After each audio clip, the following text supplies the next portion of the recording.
নমস্কাৰ বন্ধু-বান্ধৱীসকল, আপোনালোকক আমাৰ চেনেলটোলৈ স্বাগতম জনাইছোঁ। বন্ধু-বান্ধৱীসকল, গৰ্ভাৱস্থা হৈছে আটাইতকৈ সংবেদনশীল অৱস্থা। গতিকে এই সময়ত যিকোনো সৰু ভুলেই আপোনাৰ অনিষ্টও কৰিব পাৰে। কিছুমান এনে মেডিচিন আছে যিবোৰ গৰ্ভাৱস্থাত কেতিয়াও ব্যৱহাৰ কৰিব নালাগে। তেন্তে আহক আজিৰ ভিডিঅ'টো আৰম্ভ কৰোঁ। গৰ্ভাৱস্থা চলি থকাৰ সময়ত শৰীৰৰ যিকোনো অংগত অনুভৱ কৰা বিষ যন্ত্ৰণাৰ পৰা উপশম পাবলৈ পেৰাচিটামল জাতীয় সাধাৰণ ঔষধ সেৱন কৰাৰ অভ্যাস কোনো মহিলাৰ থাকে। এনেধৰণৰ মহিলাসকল সাৱধান হোৱা উচিত, কাৰণ শেহতীয়া এক অধ্যয়নৰ পৰা প্ৰমাণ পোৱা গৈছে যে এনেধৰণৰ বিষনাশক ঔষধ প্ৰয়োগ কৰিলে আহিবলগীয়া প্ৰজন্মৰ প্ৰজনন ক্ষমতা হ্ৰাস পাব পাৰে।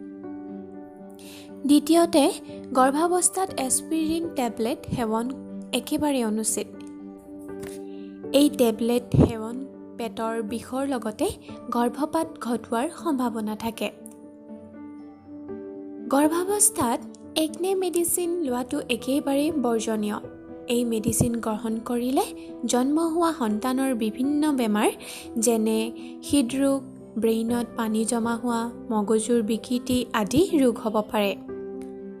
গৰ্ভাৱস্থাত ভিটামিন অত্যাধিক মাত্ৰাই বিভিন্ন বেমাৰ সৃষ্টি কৰে, যেনে মূৰৰ বিষ, বমি, ছালৰ বেমাৰ, ডায়েৰিয়া ইত্যাদি।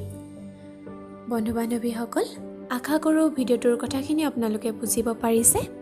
তেনেহ'লে আজিলৈ আহোঁ। Bye bye and take care.